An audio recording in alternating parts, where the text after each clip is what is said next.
Hi, good afternoon, and welcome again to another episode of Walk in My Shoes. My name is Robert, and today we have a very special guest joining us. His name is Chris. Chris is a carpenter, and we're going to look into the career field that he's in. Chris, thanks a lot. Thank you so much for joining us today. How are we doing today? Great. How are you? I'm pretty good, pretty good. I just want to thank you again for your time. I know you're a very busy man. Can we start? Uh, if you can tell us what you do and what your day to day is like. Sure. So basically, I own a business called Elmwood Custom Goods, and uh, it's basically a millwork company. We do specialty carpentry type stuff, everything from furniture to cabinetry, specialty trim work, pretty much anything you see in a house or a place of business that is like a customized woodwork type of situation. That's what we do. Wow. Um, yeah. Wow, that's awesome. It's really cool. Now, can you tell me how did you get into that career? Is it something that you thought about since when you were younger, or how did that come Yeah. about?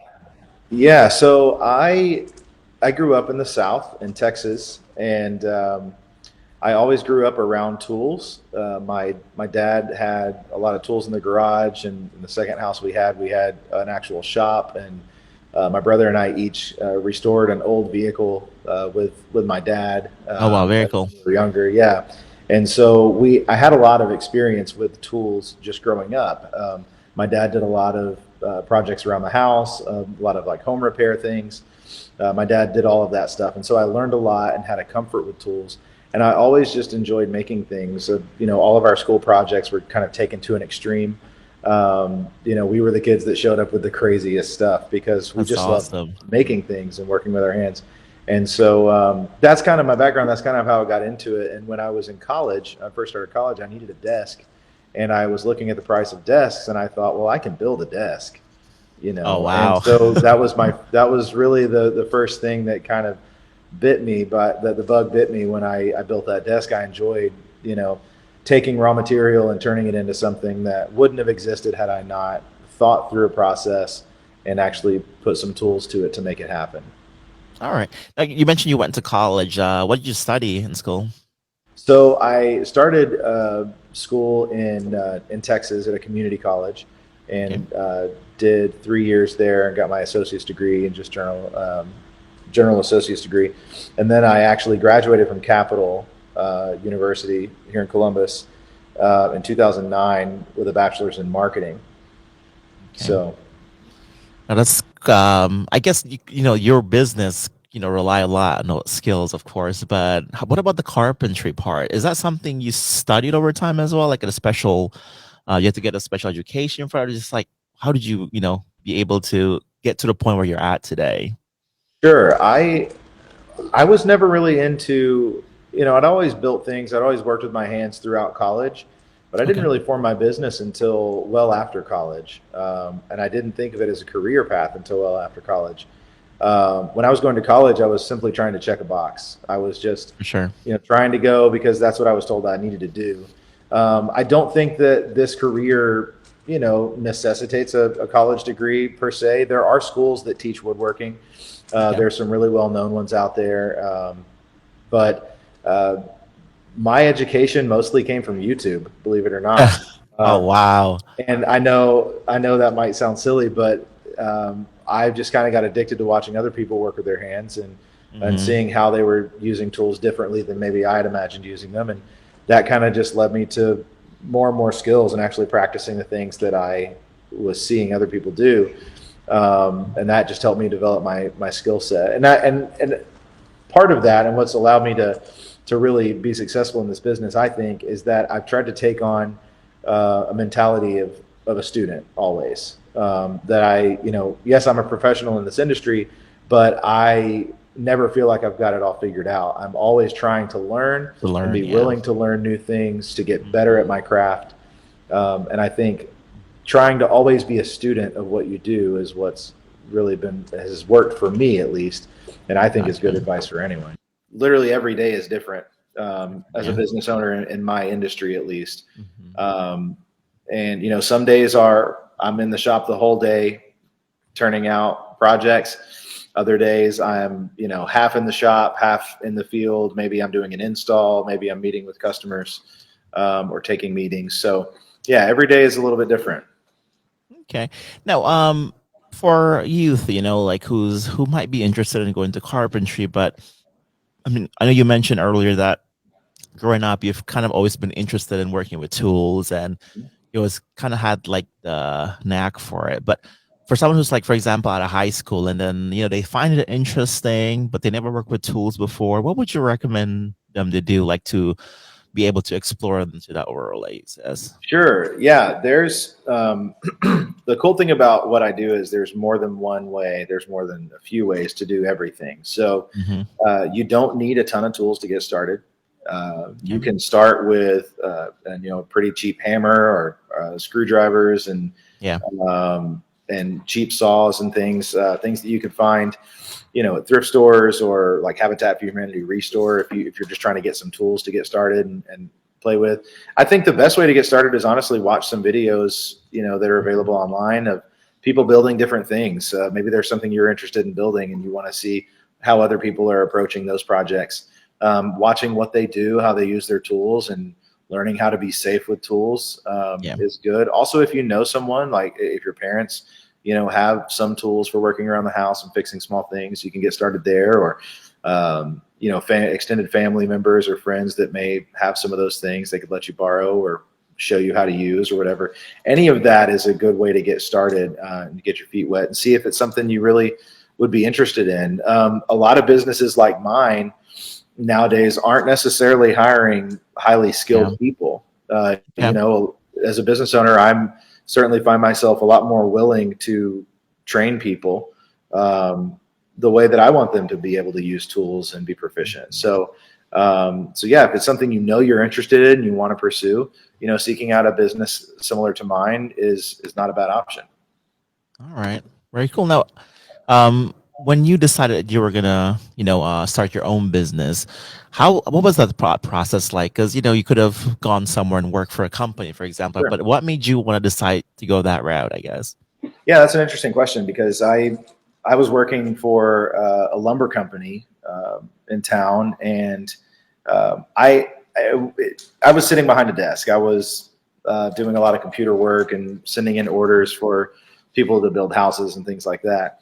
And what I found was what I really enjoyed was working with my hands and being in the shop. And so um, my wife owned a business at the time that had some extra space in the back. And so I kind of commandeered that space and started setting up a place to do some things. And I realized as I would build stuff and show people that they were interested in it and they wanted to have me build something for them. So I thought, all right, I'll just start a business. And it was really never intended at first to be my full-time thing. Mhm. But it was, something I knew I wanted to do on the side. I enjoyed doing it. So I might as well make money doing it to support the hobby. And For it sure. just Yeah. kind of got bigger and bigger. And as it grew, I got less and less content sitting behind that desk.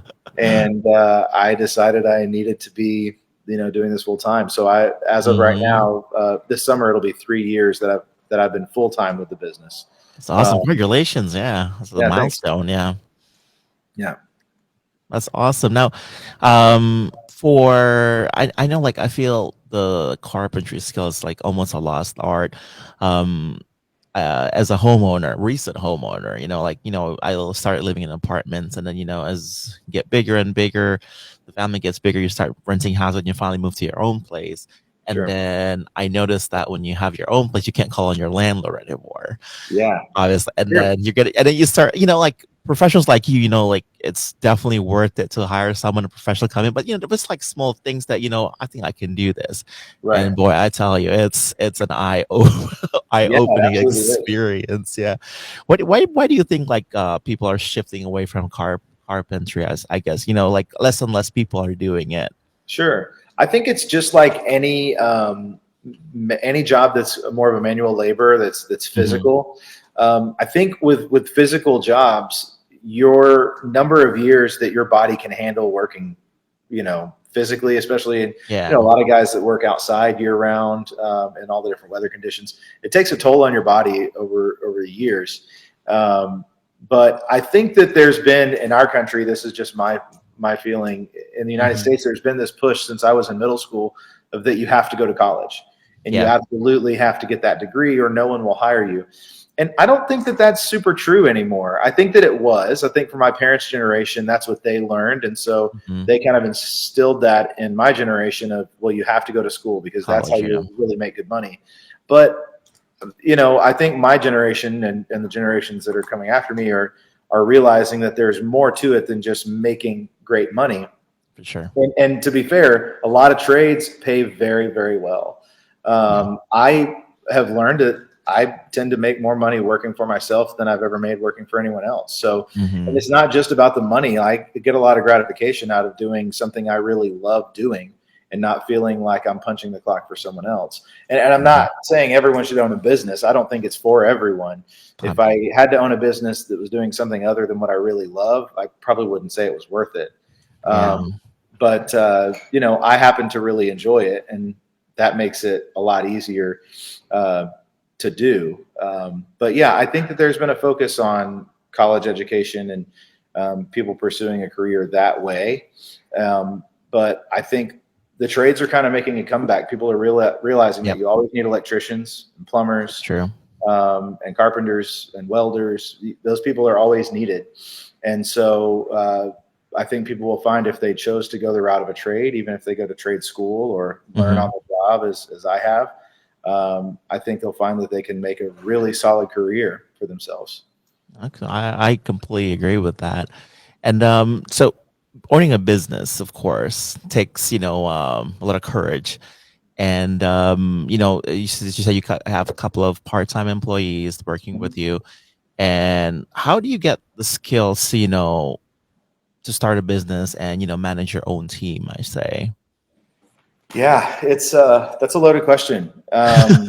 There's a lot of nuance in it. Hmm. I will say that owning a business, in a lot of ways, once you have employees, gets a little bit easier. There are certain smaller tasks that I don't worry about as much because I've got people For that sure. can take care of them. Um, but I used to say as a joke, I wouldn't recommend that anybody own a business because there's a lot to it. It's a Oh, certain absolutely. Yeah. but I read when I was in college in a leadership book that by Jim Collins, it's called Good to Great. He says the key to an organization working well is the leaders putting people not just on the bus, all the right people on the bus, but in the right seats. And our business does only have two actual employees, but I also have a business partner. I also have an attorney, and I have an accountant. And Yes. so I don't have to deal with trying to figure out taxes every year. Our taxes are already done this year. I don't have to deal with categorizing all my receipts because we have someone that takes care of that. Takes care And of we that. had to Yeah. build to that. It took time. So I did have to learn. Um, but what I like to say is you pay for your education. Hmm. And sometimes you pay for it in your time and your effort that you put in. And sometimes you pay for it in actual money. It actually Yeah. costs you money Absolutely. to Yeah. learn that you did something the wrong way and now you need to change it. But in owning a business, there is some grace there. There's a lot of information out there if you're willing to learn and read and figure those things out. The information is there. And if you can find someone you trust that owns a business that will kind of take you under their wing and kind of show you, some things you should do. They don't have to invest in you monetarily speaking, but just invest some time in you. If you find someone that can kind of give you some pointers on how to get your business up and going and some things like that is a huge help. For sure. Now, as you mentioned earlier, like you've worked on a lot of projects, right? What was like a recent or maybe like a project you worked on in the past that was like the most exciting for you and something you like Sure. most proud of? Yeah. Yeah, it's that one is easy. That one's on the top of my brain because it's still kind of an ongoing thing. Nice. We've done a lot of different things. We've done coffee Hmm. shops, we've done wine stores, barber shops, and then tons of different houses and people or projects in people's houses. But the one that sticks out to me the most is the pop up shop I mentioned earlier. We did Hmm. a vintage Airstream camper Oh, trailer. okay. And Very we cool. tore Yes. Yes. everything out of it and we rebuilt a custom interior for it. And it lived in the Wow. Hamptons as a watch shop. They sell high end watches out of it. Oh Um, my and word. so Wow. so far it's done one summer, and it's supposed to go back to the Hamptons and do another summer there. And that was probably one of the coolest projects because it took me out of Columbus and out of my Mhm. comfort zone. It pushed me on from a design standpoint, from just a timeline standpoint. We knocked that project out in a couple of months, which is crazy. And we'll make modifications to it, and it'll go back out this year. But anytime we've done a pop-up shop like that, we've did a pop-up shop for a local band a few years back, where it's just kind of open for a weekend kind of thing. And Mhm. I love doing those kinds of things. Any project that has interesting challenges, if it's more intense than building a standard cabinet, I really Yeah. enjoy it. I like stuff that's different and Challenge, challenging. yeah. Now, so these, I'm just curious about this Airstream you were talking about. So does it move around or? It does. So the way they used it last summer is it set at a resort Mhm. right on a marina where a lot of boats would park for the summer, and so people, as they were coming in and enjoying the resort, they would be able to stop into the shop and look at watches and things like that. They would also do private events. There were multiple private events, throughout that area within a few miles, and they would move it for the Move it weekend. around. Yeah, it would go to a private event or something like that, and be available for people to shop. And so it's just kind of a cool, different Oh yeah. thing. That's awesome. That's really cool.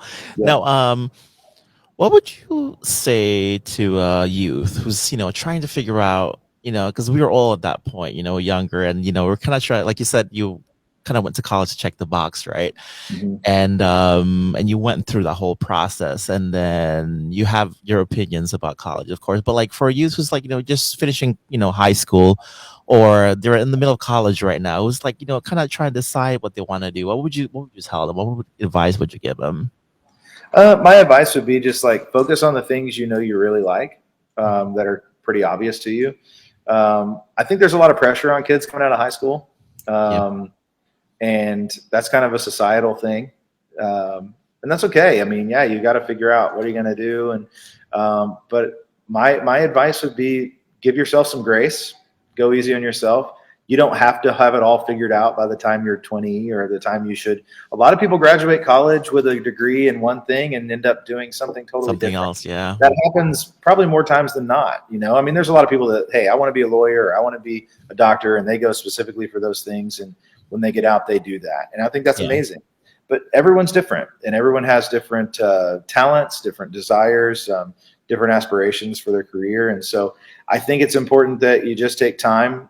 If you're Mhm. going to school because you think you need to, then go to school as cheap as possible. It's not worth going into Yeah. debt for. Go as cheap as you can to if you're Mhm. just going to check the box. But that's my advice: is give yourself some time to figure it out and give yourself some grace. You don't have to have everything in order immediately. That's a lot of pressure for a high school kid to take 17, on. 18-year-old, yeah. Yeah. And I completely agree with you with taking your time. I feel like there's society these days, like, rush, rush, rush through everything. Everything's moving so fast that people just Right. don't tend to like kind of, assess the situation, or take Yeah. their time, because it's your whole future, of course. But I completely agree with you there. Well, yeah, and I bet if you asked anyone that's kind of at the end of their career if things Hmm. went the way they planned it, they would say Yeah, no. Anyone, absolutely. because life has a tendency to throw a lot of curveballs at you, Hmm. and you kind of roll with the punches. So it's I think it's more important to focus on what you love doing, and find a career that if you can wake up every day and not hate the idea of going to your job, you're Hmm. leaps and bounds ahead of most people on this planet, I think. For And sure. so, yeah, if you focus on the things that you really love doing, that's a really great place to start. It's awesome. That's awesome. Awesome. And Chris, thank you again for being with us today. Thank you for your Absolutely. time. If we have any in the audience who would like to get to know your business, for example, how can we reach out to you? Yeah, you can find us on the web. We have a website. It's Elmwood, ELMWOOD, Okay. customgoods.com. You can also find us on Instagram. It's an easy place to see some pictures of some of the things that we do. It's Elmwood _custom _goods. All Uh, right. And so, yeah, we're on there. You can find us. There's a contact form on our website. And you can also send us a direct message on Instagram. Very cool. Very cool. I'll make sure to put that in the comments below. Cool. Now, how has COVID affected you guys? That's interesting. That's a really good question because what we found with COVID is there's a lot more of what we're doing right now, video chatting, Yes. instead of an in-person thing. And Mhm. what that really boils down to for me is my business looked a lot different before COVID. We really Yeah. did what I would call our bread and butter business was office remodels. People who, Yes. they're tenants in a new office, they get a budget to remodel and do some things, and we would build out the cabinets and countertops and things like that. Any specialty woodwork that was in that office area, we did a lot of that. And what happened was COVID came along and everyone stopped those projects. Yeah.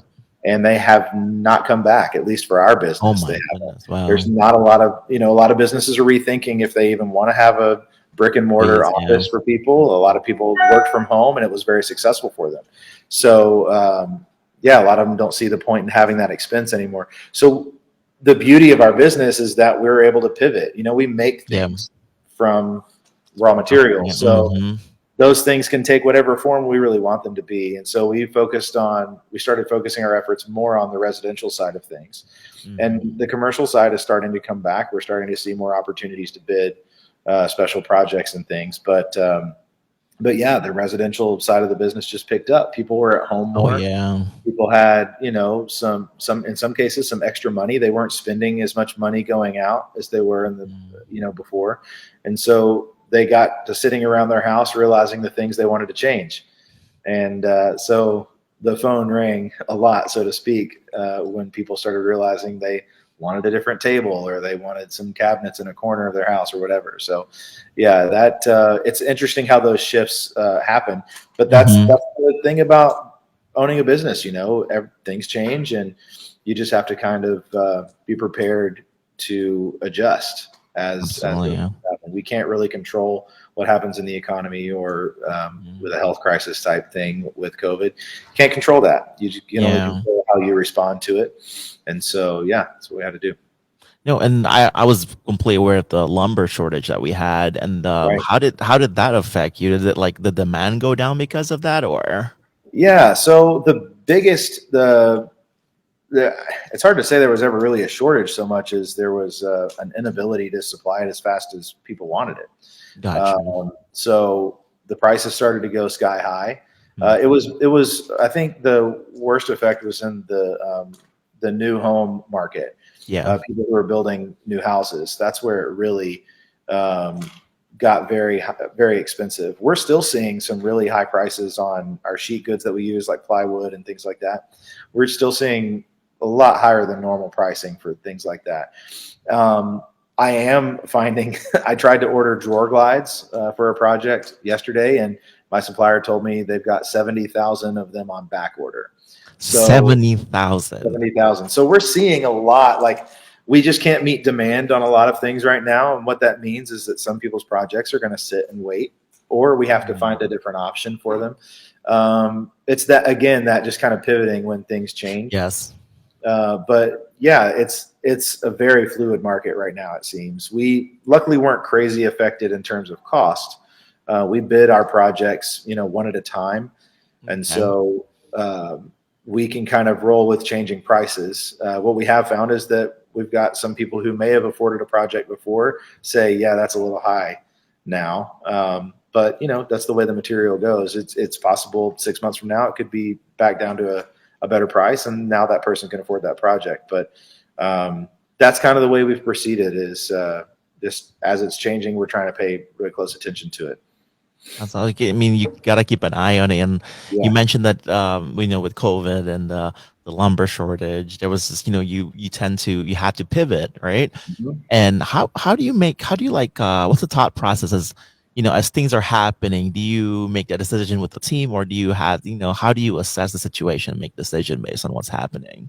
Sure. I have a business partner, and we're basically 50-50 partners. He has another full-time job that he works, but I'm the one working in the business full-time right now. And the plan will be Mhm. for him to come on full-time at some point. But he is the sounding board. We are on the phone pretty much daily talking about the different aspects of our business. And lumber is obviously a huge part of that. I mean, it's our Yeah. biggest used raw material. We were lucky in the sense that a lot of what we use is manufactured products like sheet goods, which are high right now, and then hardwood lumber. So the construction lumber that was out there for houses and things like that was less of an issue for us. The Okay. hardwood lumber took a lot longer to get more and more expensive, but it is in some cases double the cost that it was 2 years ago, Oh my uh, goodness. Wow. which is crazy for our business. But people who really want projects done are the Gonna people who pay are for it. Yeah. buying those Hmm. things right now. Like the lake house we're working on in Lake Erie. Um, that specific property, the customer is in a situation where they can afford to Yeah. pay top dollar on things, and they want it done. So we're able to complete those projects for the people who are willing to pay the higher price, even when the material is, maybe an unreasonable amount. Yeah. Okay. All right. Well, Chris, that actually is time for us. I just want to say thank you so much again for being with Absolutely. us today. Yeah. And time for us today. Thanks for joining us on Walk in My Shoes. We'll see you again next week, Wednesday, same time, with another guest. Thanks.